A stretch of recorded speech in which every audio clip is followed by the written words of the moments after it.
by the way. The first one is, what are you going to focus on? And that day, my father focused clearly on the fact that he had not taken care of his family. And whatever you focus on, you're going to feel. In fact, many of us in this room, who's ever focused on something, you were thinking something horrible was going to happen, you experienced the pain of that failure or that challenge in your life, and then it never ever happened. Who's had this experience? Say, I. And if things aren't bad in your life, you can always think of shit that hasn't even happened yet. You feel bad in advance. But many people do. Because whatever you focus on, you'll feel. Write it down. Focus equals feeling, because if you start to take control of your focus, you take control of your life. But that day, he focused on the fact that clearly he had failed his family, and that was the meaning. The second decision you make is, what does it mean? As soon as you look at something, think about something, focus on it, you gotta decide, what does this mean? Is this the beginning or the end? Is this punishment and reward? Is God trying to hurt me or trying to challenge me? Or is this nothing to do with God? I was just being a lazy bastard. Right? The meanings we give to things control our life. If you think it's the end of a relationship, are you going to behave the same way as you think it's the beginning of a relationship? In the beginning of a relationship, when you're in totally in love with someone, what will you do for them? Tell me, what will you do? Oh, come on, guys. What will you do when you're totally in love? Shout out, what will you do? Let's try this time. How about totally in love and passionately desiring this person? Like you can't wait to touch them, make love to them, be with them. Make the sound of what that would be like. Go ahead, nice and loud, go ahead. So when you have the meaning that this is the beginning of the relationship and this person's the most incredible thing, and you will do what for them? What will you do? Anything. What if you were that way with your client? What if you're that way with your internal customers? Because your partners, you go, well, at the end, we'd have real sexual problems with HR, that would be a real challenge. But if your commitment was the same, when you're in that place, you do anything in the beginning of a relationship. In the beginning of a relationship, if your partner said, would you take out the trash? What do you say? Take out the trash. Happily. But after about 7 days or 7 weeks or 7 months or 7 years or 70 years, one day someone said, would you take out the trash? You go, what do I look like, your janitor? You go, what happened to our passion? I'll give you a clue. If you want a relationship to last, if you think it's coming to the end, do what you did in the beginning and there won't be an end. Because when you think it's the beginning, you behave differently than the end. The meaning we associate to things controls our entire lives. It's not that your mother or father died that's giving you suffering. Certainly that's painful. It's the meaning you think it shouldn't have happened. And when we take control of the meaning, it's the only thing we can control our lives. We can't control events. And we're living now where technology is happening so rapidly. It's magnificent what it does for our lives. But we all know with that technology, our psychology is not developing as rapidly. And as a result, the world's changing. And there are a lot of us that have learned to engage with technology and use it to maximize, most people in this room. But there's lots of people who use technology to disengage, to be harmful to themselves and to other people. It's not a one-way street. So I'm interested in how to maximize the psychology side. That's why I'm sharing this with you, so you can increase both your leadership skill, but who do you have to lead first to be effective, my friends? Who? Yourself. And so good to see. What's controlling you? Well, what I'm focusing on is controlling me. You can focus on something and make yourself crazy. You can focus on something and make yourself great. In this moment, you could be worried about Ebola, because we all know it's coming. People are freaked out all over the world. 36,000 people die a year of flu, and the whole world is focused on Ebola. Because the news is not designed to inform you, it is designed to startle you. Because that's how you sell things. So if you let someone else take control of your focus, your life will be in someone else's hands. So first decision is what you're going to focus, second meaning. Now when you come up with a meaning, it produces an emotion. And if you and I want to look at the quality of our life, there's only a way to define it. One way really, that's real. How do you feel every day? If every day of your life you got $1 billion and every day you feel guilty or angry, by the way, nothing worse than an angry rich man or woman, isn't there? You just want to slap them, don't you? How do you have the right to be angry? But they find a way. But if you got $1 billion and you're angry and you're pissed off and you're guilty all the time, what is the quality of your life? Angry, pissed off, and guilty. If you have nothing, I live in Fiji a portion of the time. I have a home there and a resort there and kind of 2 families of villages there that I interact with the last 25 years. And when you go to Fiji and you walk down the street or you drive by, people jump up and they yell, "Bula, bula, bula," which means welcome, be happy, we love you. And you drive by 5 minutes later and they jump up, "Bula, bula, bula." And you're going like, what drugs are they taking? No one's paying them. But they're so happy. They're in such a different state. They've learned to focus on something else and come up with a different meaning for life. But if the meaning is it's the end, if the meaning is that you're dissing me, if the meaning is you don't care, whatever meaning we come up with, that affects the third decision, which is what am I going to do? And what people do is based on the meaning, since the meaning creates emotion. right? You can be miserable no matter what you have, and you can be euphoric having nothing. We all know it's true. In fact, is it possible to learn to let, for example, all hell could be breaking loose around you, and you could just be sitting in a chair in this centered space, all hell breaking loose, and you could still feel great? Is that possible? Yes or no? Yes or no? Sure, but you and I live in a Western culture. Well, if you sit and bliss out, people come and take your furniture. So we have to be good at not only controlling the internal world, but our external world. And that's shaped by what we do. And what people do is based on their emotions and also their role models. So I thank you, Mark, and I thank all of you that are role models for people, where you show people that success does not mean taking, that success can mean truly growing and giving. That money, resources, and opportunity are things to be shared. They're things that are tools for a quality of life that you're able to enhance for people and for yourself and your family. And so when I was 17, I've had 2 families. It was like one of the most incredible experiences of my life. I went to the grocery store, I was all excited, saved up all my money, went to the manager and said, I want to feed 2 families, this is what I'm doing, it's not for me, give me a discount. And he gave me 10%, and I thought, cheap bastard. But I went out and I delivered this food, and ironically, I called this church, and I asked in the barrio, a particular place, where are some families in need? They gave me 2 names. I put on t-shirt and jeans. I wasn't going to be acknowledged. I also didn't want someone to be insulted because I saw what happened to my father. And I wrote a note, said, this is a note from a friend. And I said, I just want you to know, we know you're having difficult times. Everyone does at times. And I want you to have a beautiful Thanksgiving. And please feel loved, take care of your family. And someday, if you can, do well enough to do this for one other family and pass it on. I put love a friend. And I had it written in Spanish as well.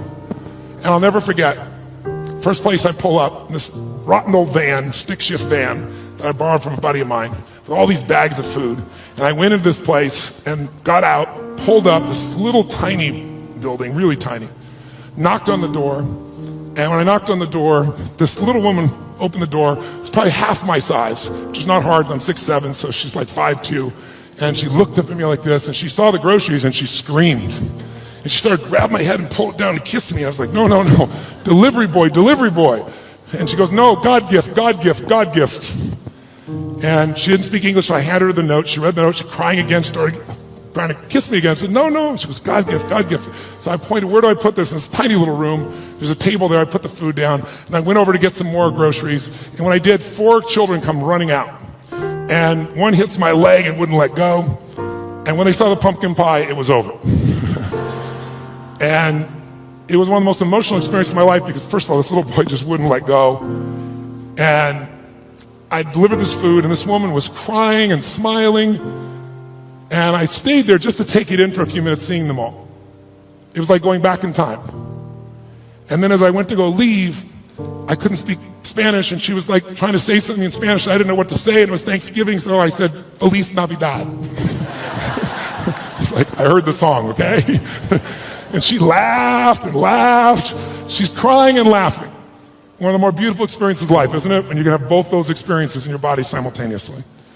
And I remember I got in the van, and all the 4 kids were sitting on the bench here, and she's standing there waving, and I pulled and go in reverse, and I looked in the mirror, and as I looked in the mirror, I saw these kids there, and I saw Mom crying and smiling still, and then I lost it. I started crying uncontrollably. And I'm like trying to put the thing in gear, through tears come through my eyes, and I thought to myself, this is a beautiful thing, why am I crying? And then I realized what a gift that day was. I realized that my worst day of my life was my best day. And my goal for you, if you don't already have it, my guess is you've already done it, knowing where you are in your world today, but maybe your second worst day, it's time to make a best day. Because out of every tragedy, out of every pain, it only gets healed when we find a deeper meaning, when we find there's a higher purpose in it. And I realized I wouldn't have been there that day. I wouldn't have that hunger to help somebody else if I hadn't had the hunger in my own soul at one point missing. So it's very personal to me. And I want to thank all of you that made the contributions. And I told Mark, and I've announced that I'm going to match the 1 million meals if you hit it. And I'm sure as hell expecting that you will. And so we'll get 2 million. And when I told that, then Mark said, I'll match that.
Anh hay mơ mộng mình thức xa xôi, không màng về tình ái muôn nơi. Sống trọn đời trọn kiếp đây thôi, đâu quan tâm gì chuyện đời.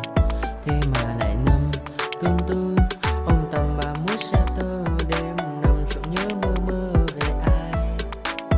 Thì ra anh yêu rồi, từ ánh mắt nụ cười, từ đôi môi gọi mưa sao xuyến lòng anh. Thì ra mê em rồi, ngày hay đêm ôm lười, chỉ nghĩ đến em thôi. Đó là do anh đã yêu rồi, anh đã yêu rồi, anh đã yêu rồi. Oh, oh, anh đã yêu rồi, anh đã yêu rồi, anh đã yêu em mất rồi.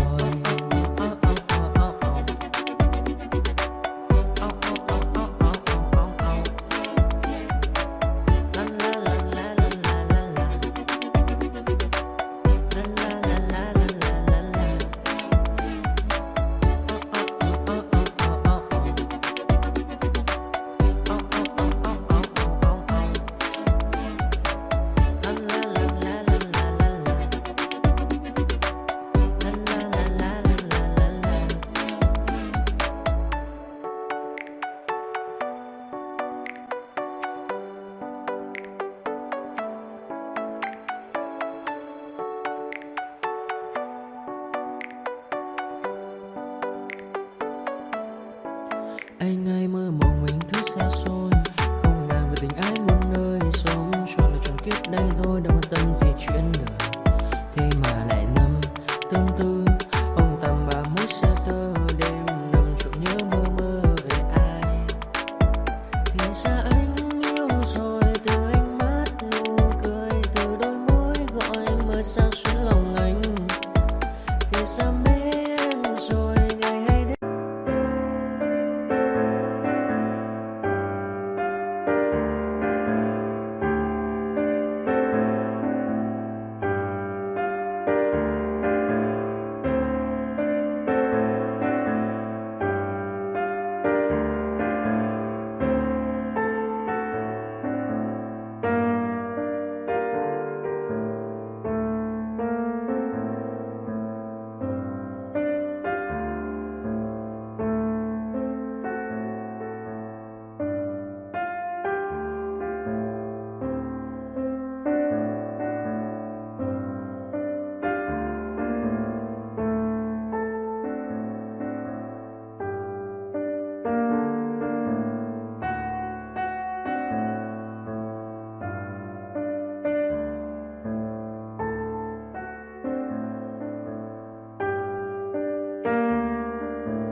Hey kid, don't ever let them get inside your head. They'll tell you what to do in life instead of everything you know that you could get. Don't let them guide your life towards regret. I'll fight for what I love with every breath. My past is filled with things I won't forget. I use them all to push me to my best. So treat the worst of times just like a test. If only I could go back in time, I'd tell myself that everything will end up alright. Just push yourself, test yourself, figure out what you like, and find your limits, don't be rigid, always work towards a prime. Surround yourself with open minds, people can change your life. A few friends with intent can help you feel alive. Find a passion, take some action, and with a little time, just be patient, make a statement, try to enjoy your life. They'll try to kick you while you're down. They wanna rise up while you drown. They wanna fill your head with doubt. They're silently scared that you'll figure it out. I'll make it look like I'm losing, won't bother hiding my bruises. And when they finally think you're wounded, then it's your chance ruthless.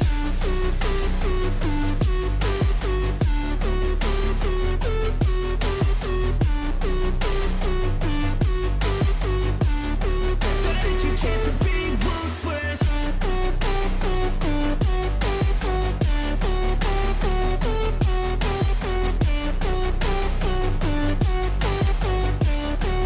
It's your chance to be ruthless. They don't wanna see me make it, they don't wanna see me care. Anytime I make some progress, I can see that they compare. I think everyone's against me, maybe something in the air. Am I paranoid? I swear a void is forming and they're scared I walk a